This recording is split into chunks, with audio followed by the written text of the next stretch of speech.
नमस्कार दोस्तों, मैं कृष्ण मोहन एक बार फिर आप सब लोगों के सामने और आज जीएस टॉपर्स चैनल पर आप सब बच्चों का स्वागत करता हूं। और आज के वीडियो में हम डिस्कशन करेंगे कि भाई जो आपका सोशो इकोनॉमिक्स आधार पे जो नई लिस्ट बननी है, मींस अभी बहुत सारे बच्चों को ये लग रहा है कि भी शायद गवर्नमेंट कुछ ऐसा करेगी कि नई लिस्ट ना बने। तो भाई जहां तक संभावना है 99.9% वो आपकी लिस्ट बनानी पड़ेगी, क्योंकि हाई कोर्ट का ऑर्डर है। अब नायब सिंह सैनी ने भी कह दिया कि भी हम उस प्रोसेस में हैं और आगे हम बच्चों के लिए जो नौकरी लगे हुए हैं उनकी नौकरी को कैसे बचा सकते हैं, तो उसके लिए वो एक नया प्लान खोज रहे हैं।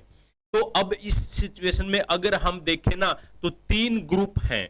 एक आपका गवर्नमेंट है, दूसरा आपका वो स्टूडेंट जो नौकरी पर लगे हुए हैं, तीसरा आपका वो स्टूडेंट जिन्होंने केस किया हुआ कि सोशो इकोनॉमिक्स के आधार पर अंक मिलने के कारण उनको नौकरी नहीं मिली।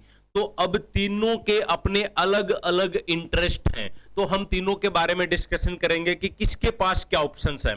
सबसे पहला तो हम गवर्नमेंट की बात करते हैं कि गवर्नमेंट के पास तीन ऑप्शन है भाई। एक तो गवर्नमेंट जो हाई कोर्ट ने ऑर्डर दिया है कि भी इनको हटाओ और एक नई लिस्ट बनाओ, और नई लिस्ट में जो बच्चे मतलब कि भाई पात्र हैं उनको नौकरी लगाइएगा और बाकियों को एडहोक बेस पे रख के उनको एडजस्टमेंट करने की कोशिश कीजिएगा। एक तो ये फॉर्मूला है। दूसरा, गवर्नमेंट अगर चाहे तो, क्योंकि ये सिंगल बेंच का फैसला, तो डिवीजन बेंच में जा सकती है, अपील कर सकती है, लेकिन उससे कुछ फायदा मुझे नहीं लग रहा, क्योंकि इसको कॉन्स्टिट्यूशनल बेस के आधार पे क्लेम किया जा रहा है। कॉन्स्टिट्यूशनल बेस के आधार पे मतलब कि भाई जो केस हुआ था उसके आधार पर इसको चैलेंज किया गया था, तो इसलिए डिवीजन बेंच का जो फैसला है वो भी सेम ही रहने वाला है। या फिर तीसरा ऑप्शन है कि भी गवर्नमेंट आपका सुप्रीम कोर्ट में जाए और वहां पे हाई कोर्ट के फैसले को चैलेंज करे। तो ये तीन चीजें हैं। अब तीनों में जहां तक मुझे लग रहा है कि भी अपील करने वाली बात पे है, तो वो डिले होगा, क्योंकि गवर्नमेंट को कोई ना कोई तो आपका रास्ता निकालना पड़ेगा, क्योंकि ये कॉन्स्टिट्यूशनल बेस के आधार पे चैलेंज किया गया फैसला है। तो इसलिए कोई ये नहीं है कि कोई छोटा मोटा फैक्ट दिया और एकदम से हाई कोर्ट इतनी बड़ी पुरानी भारतीयों को भाई दोबारा से लिस्ट बनाने के लिए बोलेगा, तो ऐसा बिल्कुल भी नहीं है। एरर ऑफ लॉ फैक्ट्स इसमें बिल्कुल भी दिखाई नहीं दे रहा है। दूसरा जो धड़ा है वो है स्टूडेंट जो इसमें नौकरी लगे हुए हैं, उनके पास सिर्फ दो ऑप्शंस हैं। पहला ऑप्शन ये है कि वो तुरंत डिवीजन बेंच में जाए और इस फैसले के ऊपर स्टे ले, या फिर इसके ऊपर कि भाई इसको कैंसिल करवाए, रीअपील करे, जो भी मतलब कि भी वो प्लान करें कि भी ये फैसला लागू ना हो, या फैसले में कुछ अमेंडमेंट करवाए, तो वो एक चीज हो सकती है। और तीसरा फिर वही सुप्रीम कोर्ट में स्टूडेंट वो भी जा सकते हैं। अब बात करते हैं वो स्टूडेंट जिन्होंने चैलेंज किया है कि भी हमारे को नौकरी मिलनी चाहिए। अब अगर सरकार इस फैसले को लागू करती है तो उसमें क्लियर कट ये है कि दोबारा से लिस्ट बनेगी और जो नए बच्चे, जो पुराने बच्चे लगे हुए हैं, उनको एडजस्टमेंट किया जाएगा। देखो, एडजस्टमेंट शब्द तो वैसे पर ये बड़ा मुश्किल रहता है गवर्नमेंट के लिए भी और बाकी संस्थाओं के लिए भी, कि भी कैसे कानून को ध्यान में रखते हुए उनको नौकरी प्रोवाइड करवानी है। हालांकि वो एडहोक बेस पे हो जाएंगे। तो उन बच्चों के पास भी जैसे ही ये आपका लिस्ट बनाएंगे और अगर उनका लिस्ट में नाम नहीं आता, उनको एडहोक बेस पे उस पोस्ट पे रखेंगे और वो पोस्ट फिल नहीं करेंगे, तो वो बच्चे कोर्ट में जा सकता है, डिवीजन बेंच में या फिर सुप्रीम कोर्ट में, कि सर आप एडहोक पे इनको वहां पे मत रखिएगा, इनको और कहीं एडजस्टमेंट कीजिएगा। एचएसएससी के द्वारा जो निकाली जो कैटेगरीज है उसमें जिन बच्चों का नंबर नहीं पड़ा था वही इलिजिबल होंगे। तो इस आधार पे वो डिवीजन बेंच में या फिर आपका सुप्रीम कोर्ट में जाएंगे ही जाएंगे, अगर गवर्नमेंट उनको एडजस्ट करने की उन्हीं सेम पोस्ट पे ट्राई करती है। तो एक तो ये चीज है, बहुत महत्वपूर्ण है, तो आप इसको फॉलो अप करते रहिएगा, क्योंकि अब बहुत सारे बच्चों का ये है कि भाई 3 साल जॉब करते हुए हो गए, 4 साल जॉब करते हुए, तो बहुत मुश्किल रहता है कि भाई दोबारा से जॉब प्राप्त करना, तैयारी करना, फैमिली भी सेटअप हो गया होगा। तो मैं तो भगवान से और सरकार से यही कहूंगा कि भी उनकी नौकरी को थोड़ी ही भी आंच ना आए।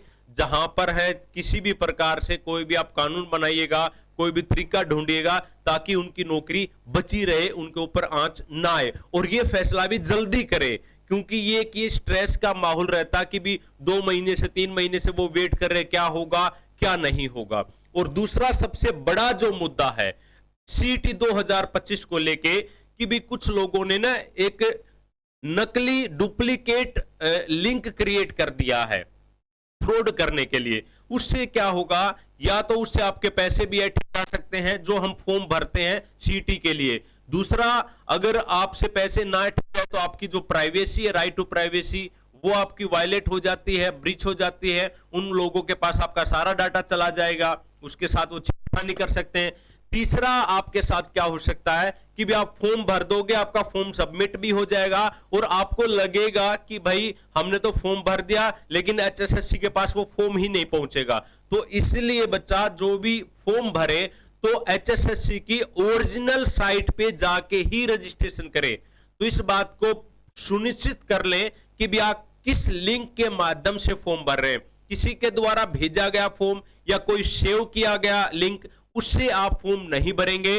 डायरेक्ट एचएसएससी की साइट पे जाएंगे, तुरंत साइट पे लिंक क्लिक करेंगे और उसी दौरान आपने फॉर्म को भरना है। तो इस बात का ध्यान रखना है। और तीसरा है कि भी जैसे ही अभी आपकी फॉर्म प्रक्रिया चल रही है, फॉर्म प्रक्रिया के साथ में सरकार ने भाई सीटी को एक अच्छे वे में आयोजित किया जाए ये पेपर, तो उसके लिए टेंडर भी जारी कर दिए गए हैं कि भी आप लोगों को मार्कशीट को ऑफिस से स्कूलों तक पहुंचाना है, स्कूलों से वापस सेंटर तक पहुंचाना है, उसके बाद कैमरे लगाने हैं, लाइव स्ट्रीमिंग करनी है, चेकिंग करनी है। तो वो सारा का सारा मैनेजमेंट के लिए एचएसएससी ने टेंडर जारी कर दिया गया है कि वो कौन एजेंसी है जो हमारे को ये सारा काम कम पैसे में और अच्छे तरीके से करके देगी।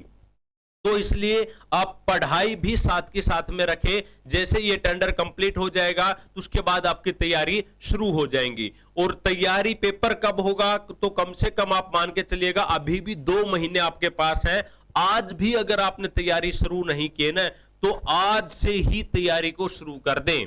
और जल्दी ही जीएस टॉपर पे सिर्फ जीके के जो कि 40 नंबर के आने वाली है, थ्योरी प्लस में एमसीक्यू की जल्दी ही बहुत शानदार क्लास आपको मिलने वाले हैं। तो चैनल को आप जरूर सब्सक्राइब कर ले। तो आज के वीडियो में इतना ही है। और आपकी तैयारी कैसी, आप कितने सालों से तैयारी कर रहे हैं या फिर फ्रेशर है, तो कमेंट करके जरूर बताइएगा। और पॉजिटिव रहिएगा और हमेशा एक अग्रेशन मोड में शांति ढंग के साथ अपनी पढ़ाई को आगे बढ़ाते रहिएगा। ये तैयारी ना जिग जैग चलते, कभी आपको लगेगा आपकी तैयारी बहुत अच्छी है, आप टॉप कर जाओगे एचएसएससी में, सीटी में, कभी 2 दिन के बाद आपको लगेगा अरे भाई आपके तो 70 नंबर भी नहीं आएंगे। तो इसलिए वहां से आहत नहीं होना है। अप्स एंड डाउन्स हमेशा चलते हैं, चाहे वो लाइफ की बात हो, चाहे वो एग्जाम्स प्रिपरेशन की बात हो। तो इसलिए कंटिन्यूटी के साथ अपनी तैयारी को बनाए रखेगा, शॉर्ट नोट्स बनाए रखेगा। और एक स्पेशल वीडियो मैं नेक्स्ट वीडियो ही वो बनाऊंगा कि अभी जो मार्केट में या फिर आजकल कहीं पर भी एक ट्रेंड सा बन गया है कि नोट्स दे दो सर। कितने सारे बच्चों के फोन आते हैं कि नोट्स दे दो सर। तो उन नोट्स के रिगार्डिंग में हम वीडियो बनाएंगे कि उसका क्या फायदा है, क्या नुकसान है, आपको पढ़ने चाहिए नहीं पढ़ने चाहिए, और पढ़ाए तो कैसे पढ़े, कैसे नोट्सों का आप मैक्सिमम यूटिलाइजेशन कर सकते हैं। क्योंकि वे ऑफ लर्निंग डिपेंड करता है कि भी आपकी तैयारी कैसी है। पढ़ते सब लोग हैं, 8 घंटे 10 घंटे फर्क नहीं पड़ता, 4 घंटे पढ़ने वाला भी टॉप कर जाएगा। लेकिन वो कैसे करेगा, जब उसका वे ऑफ लर्निंग सही होगा, सीखने का तरीका सही होगा, वे ऑफ जो अप्रोच है वो उसका सही होगा, तो तभी वो एग्जाम्स को क्वालिफाई या फिर मैक्सिमम मार्क्स ले पाएगा। तो आज के लिए बच्चों इतना है। Thank you for watching this video.